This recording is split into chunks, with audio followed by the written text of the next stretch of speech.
आप सभी भाई बहनों का आध्यात्मिक ज्ञानात्मक चैनल की संध्या बेला ज्ञान कक्षा में एक बार फिर स्वागत है।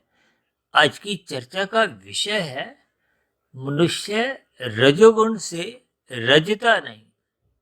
देखिए, आज की वीडियो के चित्र में इन शब्दों में राजसी यानी कि एक रंगीन स्थितियों का अभिप्राय विषय भोगों से लिया जाता है, संसारी आकर्षणों से लिया जाता है। स्त्री पुरुष का जो एक आपसी आकर्षण है, शास्त्र उसको भी रजोगुण से ही जोड़ते हैं। यानी कि संसारी जितनी भी गतिविधियां हैं, ये सभी के सभी भोग विषयों से ही संबंध रखती हैं। हालांकि शास्त्रों में भी इस बात को स्वीकार किया गया है कि एक साधारण मनुष्य रजोगुणी स्वभाव का ही है, लेकिन मनुष्य को सतोगुणी बनने का एक अवसर है। सतोगुणी का अभिप्राय क्या है कि जब हम परमात्मा से जुड़ना चाहते हैं, परमात्मा को जुड़ने का एक लक्ष्य बना लेते हैं, क्योंकि परमात्मा विशुद्ध सत्वगुणी सत्ता है। और उस विशुद्ध सत्वगुणी सत्ता से जुड़ने के लिए सर्वप्रथम आपको में सात्विक बनना आवश्यक है। शास्त्र तो यहाँ तक कहते हैं कि जब तक मनुष्य निरंतर श्रद्धा पूर्वक सत्संग करना आरंभ नहीं करता, तो उसकी सात्विक एक स्थिति मजबूत होती ही नहीं। और हम तो बार बार कहते रहते हैं, अपने जीवन को अनुशासित, व्यवस्थित और संतुलित बनाने के लिए ब्रह्म मुहूर्त में उठिए, रात को मौनात्मक स्थितियों से बचिए, क्योंकि रात की मौनात्मक स्थितियां अंतोगत्वा मनुष्य को एक हानिकारक स्थितियों से जोड़ती है और सुबह की जो लाभदायक स्थिति है ब्रह्म मुहूर्त में उठने से रोकती है। देखिए, ये बहुत ही स्पष्ट शब्दों में आपको हमें इस बात पर थोड़ा विचार करना होगा। इसलिए तो हमने देखिए रजता नहीं, रज के साथ ता शब्द को काले रंग से दर्शाया है, नहीं शब्द को भी हमने काले रंग से दर्शाया है। यानी कि ये जो रजोगुण के साथ जो तमोगुण की स्थितियां हैं, और अक्सर मैं तो अपनी चर्चाओं में एक शब्द विशेष रूप से कहता रहता हूं कि ये रजोगुण तमोगुण पड़ोसी हैं।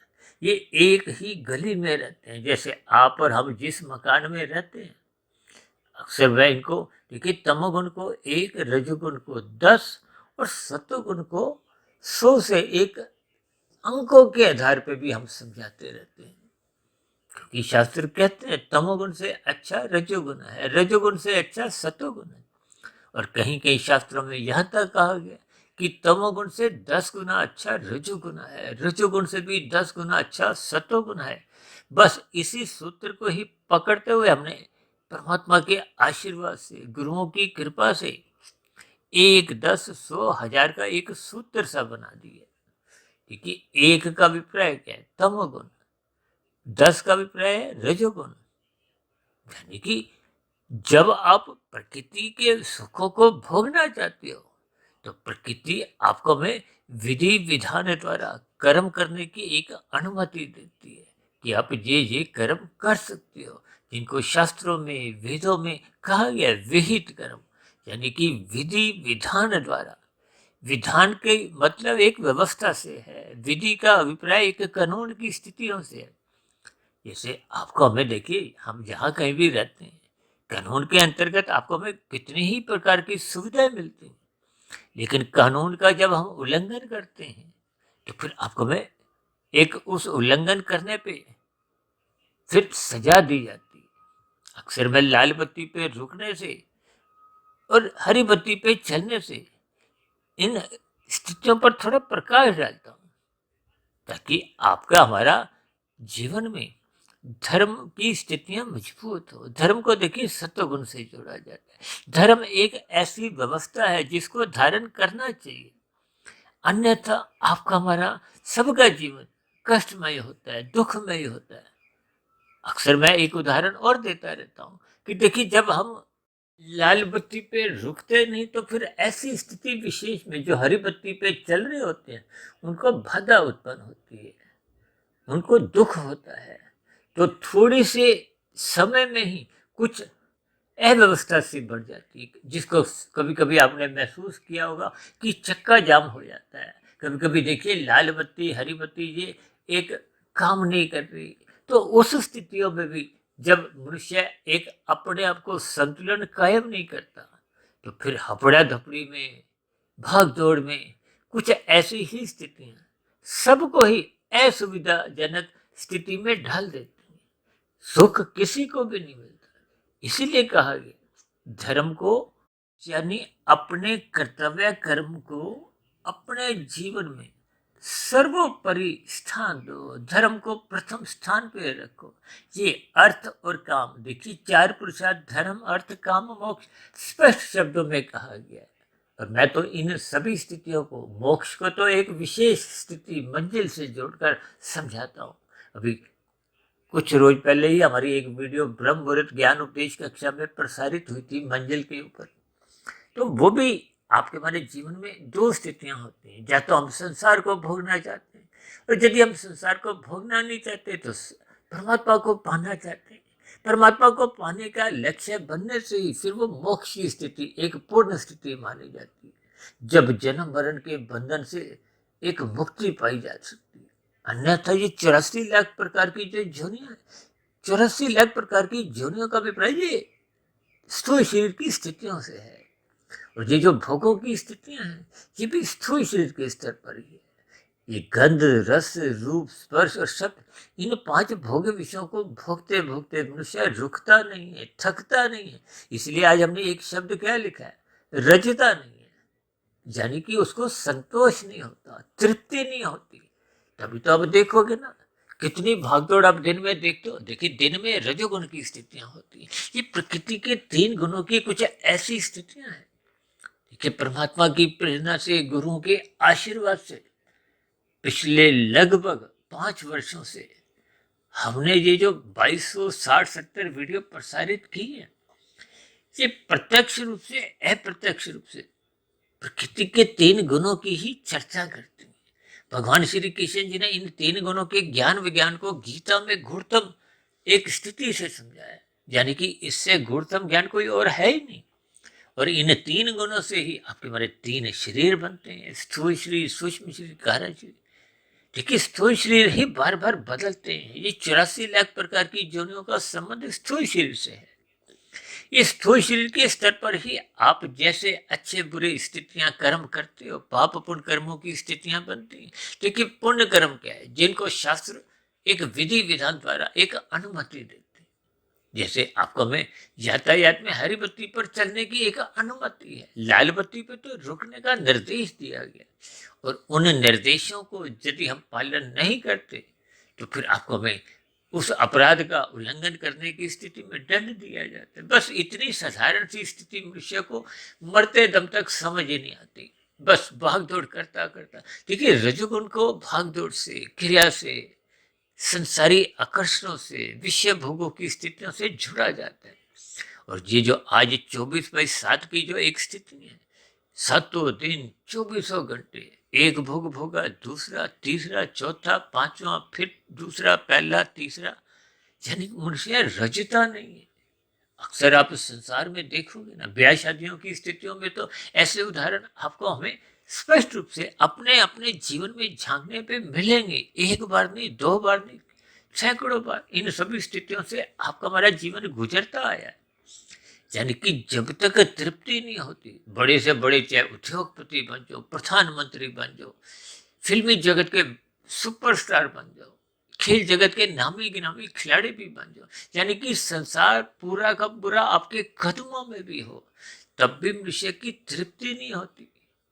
अब मुझे ध्यान आ रहा है, लगभग 8-10 महीने पहले हमने एक बार एक वीडियो प्रसारित किया था ब्रह्म मुहूर्त ज्ञान उपदेश कक्षा में ही, कि भौतिक सुख 1/100, यानी कि आनंद की स्थिति को ध्यान में रखते हुए ये भौतिक सुख बड़े से बड़ा, जब किसी की देखिए प्रतिदिन की आय 100 करोड़ 1000 करोड़ भी हो, बड़े से बड़ा उसके पास पद भी हो, युवा अवस्था भी हो, यानी कि सभी स्थितियां अनुकूल हो, तब भी ये सुख 1% से अधिक समझे ही नहीं जाते।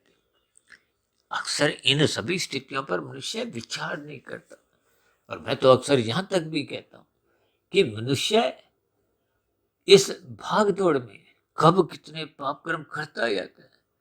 और एक उदाहरण तो मैं अक्सर अपनी चर्चाओं में देता रहता हूँ कि मनुष्य ने पूरे जीवन में खाने 100 रुपए, उदाहरण के लिए 1000 रुपए उसने कमा भी रखे हैं, तो फिर ऐसी स्थितियों में भी यदि वो 900 रुपए का दान परोपकार के कार्यों में नहीं लगाता तो वो 900 रुपए भी उसके बेकार जाने। और फिर यदि ऐसी स्थिति विशेष में वो हजारों की, लाखों की, करोड़ों की हेरा फेरी करता है, अपराध करता है, निषेध कर्म करता है, तो फिर ऐसी स्थिति विशेष में उन निषेध कर्मों का, देखिए यहाँ की अपराधों का तो यहाँ फल मिलता ही है, लेकिन जितने अंश में यहाँ फल नहीं मिल पाता या कुछ अपराधी लोग बच भी जाते हैं, क्योंकि सभी अपराधी तो देखिए भौतिक जगत में पकड़े नहीं जाते, कुछ ऐसी स्थितियां बन जाती, लेकिन परमात्मा की व्यवस्था में, प्रकृति की अदालत में आज तक कोई भी मनुष्य बच नहीं पाया। यदि बच पाया होता तो नीचे की ये जो 80 लाख प्रकार की दंडनीय, कष्टमय, एक दुखमय जोनियां हैं, फिर इनका आपको में बोध ही नहीं होता। ऐसे कितने ही पशु, देखिए शास्त्रों में तो 20 लाख तरह की वनस्पति जोनियां समझाई गई है, 9 लाख तरह के समुद्र में रहने वाले जीव हैं, 11 लाख तरह के कीड़े मकोड़े, कीट पतंगे, 10 लाख तरह के पक्षी, 30 लाख तरह के पशु, ये कुल मिला के होते हैं 80 लाख। अब मनुष्य अपने जीवन में पाप कर्म अधिक कर जाता है, इन स्थितियों से तो यही एक निष्कर्ष निकलता है। देखिए मनुष्य जोनी तो एक जोनी, और ऊपर की 3,99,000 या 999 एक सुखमय जोनी है, सात्विक जोनी है। इसलिए हम सभी भाई बहनों को इन सभी स्थितियों पर चिंतन करना चाहिए, अपने रजोगुण को सत्वगुण की लगाम से एक मर्यादित रखना चाहिए, नियंत्रित रखना चाहिए। इसी का ही ज्ञान उपदेश भगवान श्री कृष्ण जी ने गीता में अर्जुन के रथ के 5 घोड़ों की स्थितियों को, यानी कि उन 5 घोड़ों को एक मन रूपी लगाम जो कि स्वयं अपने हाथ में ही रखे। इसका अभिप्राय क्या है कि आपने हमें परमात्मा की सुमुखता बनानी है, गुरु की आज्ञा में रहना है, ब्रह्म मुहूर्त में उठना है, शास्त्रों का स्वाध्याय करना है, और दिन की जो एक स्थितियां हैं सत्संग में, ये श्रद्धा पूर्वक करना है। देखिए श्रद्धा पूर्वक सत्संग होने से ही ब्रह्म मुहूर्त पे उस पर पुनः चिंतन विचार संभव है। और यदि सत्संग ही श्रद्धा पूर्वक नहीं है, क्योंकि जब जब आपकी राशि स्थितियों में अधिक भोगने की प्रवृत्ति बनी रहती है, यानी कि ये जो स्थिति है रजता नहीं, देखिए ता और नहीं शब्द हमने काले रंग से इसलिए तो दर्शाया है, क्योंकि मनुष्य इन राशि विषय भोगों की प्राप्ति में कब नीचे तमोगुण में गिर जाता है, और गिरता कब है, जब रजोगुण सतोगुण की लगाम से नियंत्रित नहीं रहता। देखिए आपकी हमारी कार कब दुर्घटनाग्रस्त होती है, जब आपका हमारा नियंत्रण सही से रहता नहीं। नियंत्रण का अभिप्राय क्या है, ब्रेक से लो, ज्ञान से लो, आपके चालक की एक मन की स्थितियों से लो। देखिए इन सभी स्थितियों को ज्ञान पूर्वक आपको हमें समझना चाहिए, क्योंकि रजोगुण तमोगुण में देर सवेर गिराता ही है। इसलिए तो हमने इशारा यही किया है, रजता नहीं को ता और नहीं शब्द को काले रंग से दर्शाते हुए, ताकि इन सभी रंगों की स्थितियों से, शब्दों से हम सचेत हों, सावधान हों।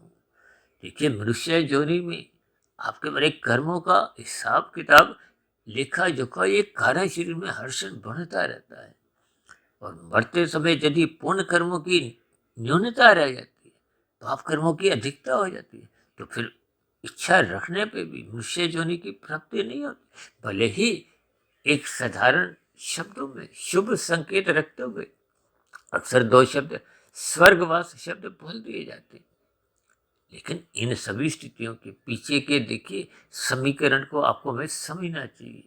इन कर्मों के सिद्धांत की स्थितियां हैं, इस कर्मों के गणित को समझना चाहिए। अन्यथा देखिए परमात्मा तो देखिए न्यायकारी है, परमात्मा किसी का पक्षपात नहीं लेते। ये भी बात सही है कि परमात्मा परम दयालु है, परम दयालु होने के कारण ही परमात्मा ने नीचे की सभी जोनियों के जीवों को क्रमशः अचेत रखा है, ताकि उनको अपने दुखों का बोध नहीं हो। आपको हमें एक समय का, दो समय का भोजन नहीं मिलता तो हम कितने विचलित होते हैं। अब नीचे की जोनियों के जीवों को तो देखिए 2 दिन, 4 दिन, 5 दिन खाना नहीं भी मिले तब भी उनका जीवन चलता रहता है। अक्सर हम सुबह देखिए जब घरों से निकलते हैं, रास्ते में कोई कुत्ता नजर आ गया, कोई गाय नजर आ गई, अक्सर वो आपके हमारे हाथ में जो बैग पकड़ा होता है उस पर उनकी नजर जाती है। तब ऐसी स्थिति विशेष में उनके मन में आता है कि शायद हमारे लिए कुछ खाने का प्रबंध, नाश्ता पानी आया है। लेकिन अक्सर हम एक साधारण मनुष्य हैं, घर से खाना पीना खाकर भी और अधिक खाने के दृष्टिकोण से ही काम धंधों पे निकल जाते हैं। इन सभी स्थितियों पर अक्सर रजोगुनी मनुष्य कोई चिंतन नहीं करता। सात्विक मनुष्य फिर भी कुछ ऐसी स्थितियां होती हैं कि वो इन सभी स्थितियों पर कुछ चिंतन करता है, इन स्थितियों पर थोड़ा अपना ध्यान देते हुए इन स्थितियों में, इन प्रकार के कार्यों में अपने जीवन को लगाता है। देखिए इन सभी स्थितियों से आपको हमें भावार्थ समझने हो। अपने रजोगुण को सत्वगुण की लगाम से नियंत्रित रखना चाहिए। यूं तो देखिए हम सभी जीव अपना अपना प्रारब्ध कर्मों के आधार पर लेके ही आते हैं। कर्मों की स्थितियां से आप और हम सब बंधे हुए हैं। इसलिए फिर भी मनुष्य जोनि देखिए कर्म के साथ साथ एक साधना जोनि का अवसर है। इन सभी स्थितियों पर आपको हमें चिंतन करना होगा। यानी कि ये रजोगुण देर सवेर मनुष्य को तमोगुण में गिराता है, जो आपको हमारा कर्मशय बिगाड़ता है। और रजोगुण मर्यादित रखने के लिए, संतोष करने के लिए सत्संग करना एक अनिवार्य स्थिति है। इसलिए शास्त्र कहते हैं जो मनुष्य सत्संग नहीं करता तो फिर ऐसे में उसके मन बुद्धि के स्तर पर पशु वृत्तियां पनपने लगती हैं। और कब व्यवहार में पशु वृत्तियां एक दिखने लगती हैं, मनुष्य को इन सभी स्थितियों का तब बोध नहीं रहता। इसलिए तो भागवत पुराण में 5 निंदनीय स्थान तामसी स्थितियों का जिक्र आता है। धूत, कीड़ा, मधुपान, स्त्री संग, हिंसा और अनीतिगत कार्यों से कमाया गया धन। आज मनुष्य इन 5 स्थानों पर जाने से कोई लज्जा महसूस नहीं करता, जिसके फलस्वरूप मनुष्य बार बार तमोगुण में गिरता हुआ कब कितने पाप कर्म करता रहता है, मनुष्य को इसका बोध नहीं रहता। आजकल तो देखिए राजनीतिक स्तर पर भी कितने प्रकार के कुछ घोटालेबाजी की स्थितियां सुनने में आ रही है। और भी बड़े बड़े अधिकारियों के यहाँ कभी कभी कुछ ऐसे आयकर विभाग के छापे पड़ते हैं। देखिए इन सभी स्थितियों का हमारा कोई प्रत्यक्ष रूप से कोई लेना देना नहीं है, लेकिन इन सभी स्थितियों से हम एक भावार्थ रूपी उपदेश अपने जीवन में ग्रहण कर सकते हैं। अपने स्वयं के जीवन में हम सुधार ला सकते हैं। अन्यथा आपका मेरा मिला हुआ जीवन हर क्षण छोटा होता जा रहा है। कि जैसे परीक्षा में बैठे तो आपका हमारा वो समय बीतता जाता है। यदि हम कोई खेल खेल रहे हैं उसमें भी आपका हमारा वो समय घटता घटता अंत में खत्म हो जाता है। यानी कि हम सभी भाई बहनों को अपने मिले हुए जीवन के अवसर का लाभ उठाते हुए परमात्मा को पाने का लक्ष्य बनाना चाहिए। और परमात्मा को पाने का लक्ष्य बनाने के लिए मनुष्य को सर्वप्रथम अपने रजोगुण को मर्यादित रखना होता है, संतोष भाव लाने होते हैं। तभी मनुष्य का सत्वगुण में मन टिकता है। सत्वगुण में मन टिकने पे फिर श्रद्धा पूर्वक सत्संग होता है, ब्रह्म मुहूर्त में उठने की स्थितियां बनती है। ये सभी स्थितियां जब निरंतर बनती रहती हैं आपके हमारे जीवन में तो फिर कार्य शरीर में शुभ संस्कार बनते हैं। वो शुभ संस्कार ही आपको हमारे ज्ञान को, आत्मा की जो एक मूल ज्ञान स्वरूप स्थिति है उस पर हम पुनः एक लौटने लगते हैं। यानी कि कारण शरीर में जब शुभ संस्कार बनने लगते हैं तो फिर कारण शरीर की जो एक मल और विक्षेप की परछाई थी जो आत्मा के ज्ञान को रोक रही थी, आत्मा का ज्ञान जब रुक जाता है, आवृत हो जाता है तो फिर वो आत्मा परमात्मा से विमुख हो जाती है। विमुख होने पे ही वो संसार के, माया के, इन विषय भोगों के सम्मुख बनी रहती है। इन सभी स्थितियों पर आपको, हमको, सबको सकारात्मक भाव से चिंतन करना चाहिए ताकि हम अपने रजोगुण को सत्वगुण की लगाम से एक नियंत्रित रखें। तो ऐसी सभी शुभ स्थितियां हम सभी भाई बहनों के जीवन में भी निरंतर बनना आरंभ हो ताकि हम सभी भाई बहनों का मिला हुआ जीवन सफल हो, सार्थक हो। इन्हीं शुभकामनाओं के साथ अब चर्चा विशेष को यहीं विश्राम देते हैं। कल सुबह फिर मिलते हैं ब्रह्म मुहूर्त ज्ञान उपदेश कक्षा में। तब तक आप अपने आध्यात्मिक मित्र सुधीर भाटिया फकीर को इजाजत दें। फिर भी वीडियो संबंधित आपके मन में कोई प्रश्न उठ रहा हो, कोई मेरी कही गई बातों पर आपको किसी प्रकार की कोई शिकायत हो, तो आपके प्रश्नों का, सुझावों का और शिकायतों का नीचे दिए गए कमेंट्स बॉक्स पर सदा ही स्वागत है। इस चर्चा विशेष को यही विश्राम देते हैं। आप सभी भाई बहनों को बहुत बहुत शुभ रात्रि और कल सुबह ब्रह्म मुहूर्त में उठने के लिए मेरी ओर से बहुत बहुत शुभकामनाएं। इस चर्चा विशेष को ध्यानपूर्वक सुनने के लिए आप सभी भाई बहनों का बहुत बहुत धन्यवाद।